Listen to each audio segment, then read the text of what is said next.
우리의 마음에 풍랑이 일어나면 어떨까요? 여러분 한 번쯤 경험해 본 적 없으세요?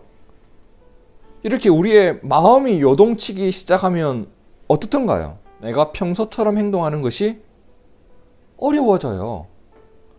아무렇지도 않게 하던 일이 그때는 힘들어진단 말이에요.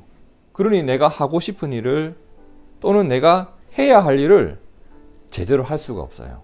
그렇기 때문에 평강이라는 거 있죠, 여러분. 평강. 내 마음에 평강이 있을 수 있다는 것은 사람이 누리는 복 중의 복이에요.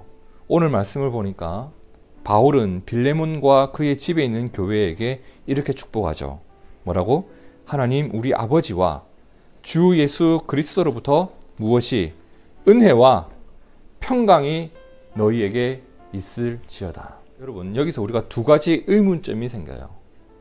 첫 번째, 여기에 보니 하나님 우리 아버지와 주 예수 그리스도로부터 라는 말이 있어요. 그죠? 그러니까 평강의 근원이 하나님 우리 아버지와 주 예수 그리스도로부터 나온다라는 말인데, 그렇다면 성경이 말씀하는 이 평강과 세상이 말하는 평강은 무엇이 다를까? 두 번째 의문. 그리스도인의 평강은 언제, 어떻게 주어지는가?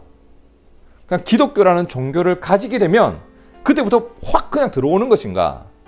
아니면 가만히 있어도 그냥 막 오는 건가? 성경은 말합니다. 나의 마음을 내가 다스리는 게 아니라 누가?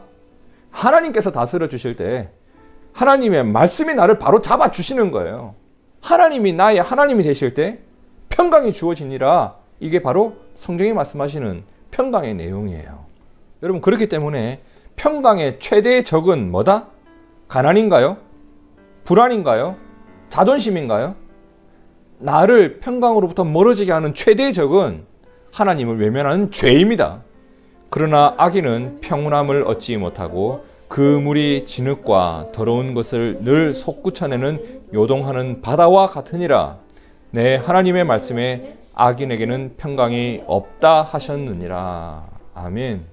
그렇기 때문에 성도 여러분, 하나님 말씀을 소중히 여기는 지혜가 여러분에게 있기를 축복합니다. 그리고 죄를 가벼이 여기지 않는 거룩함이 여러분에게 있기를 축복합니다. 이 거룩함과 지혜가 하나님의 평강을 누리는 길이 됩니다.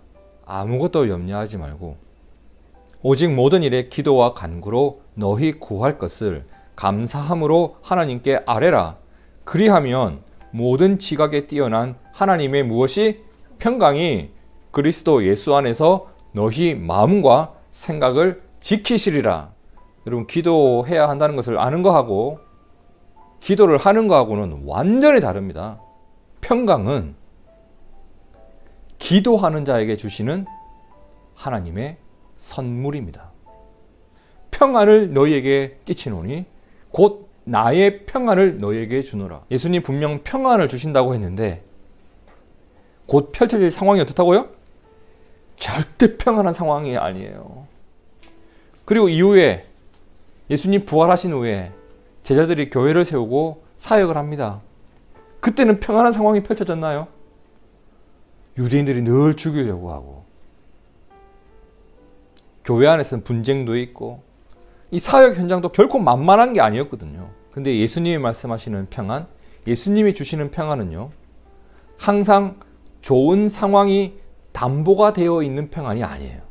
상황 때문에 주어지는 평안이 아니라 그분이 나의 주님이 되시기 때문에 주어지는 평안입니다. 주님 주시는 평안은 이런 거예요, 여러분. 주님이 나를 책임져 주심을 믿는 믿음에서 주어지는 평안이에요. 주님이 나를 책임져 주십니다. 그리고 주님의 약속을 기다리는 소망 때문에 주어지는 평안이에요. 주님의 사랑을 신뢰하는 가운데 주어지는 평안이 있어요. 돌아보니 그렇습니다, 여러분. 내 욕심을 채워서 얻은 평강 어때요? 내 욕심이 다시 커지는 순간 사라져요. 어떤 위기를 만났는데 그 위기를 넘겨서 주어진 평강, 위기를 넘어가니 또 다른 위기가 다가오네요. 또 무너져요. 내 감정을 조절해서 누리고 있는 평강, 내 감정이 다시 폭발하면 또 없어지는 거예요. 계속 있다가도 없고 있다가도 없고. 하지만 예수님이 주시는 평강은 이런 것과 다르다. 항상 그분이 나의 주님이시기에, 항상 신뢰할 만한 분이시기에, 주님의 말씀을 이 혼돈한 세상을 살아갈 기준으로 삼고 있다면, 주님의 자리에 주님이 계시다면 이것이 우리의 삶에 평강이 있을 수 있었던 이유가 아니었던가요, 여러분? 여러분, 우리가 앞으로 어떤 일을 겪으며 살지 우리는 아무도 몰라요. 그쵸? 우리는 아무도 몰라요. 어떤 일을 겪을지 몰라요. 하지만 우리가 분명히 알고 있는 것도 있습니다. 하나님이 나를 안전히 살게 하신다는 약속을 주셨다는 것, 이거 우리 알아요.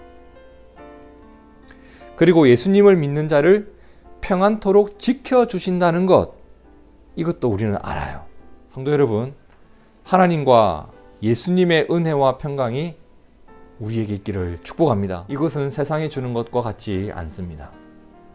하지만 이 평강은 세상의 풍랑을 내 마음이 이겨낼 수 있는 힘이 될 것입니다. 요동치는 내 마음을 잠잠케 할 수 있는 능력이 될 것입니다. 이것을 위해 우리가 기억해야 될 것이 뭐였죠?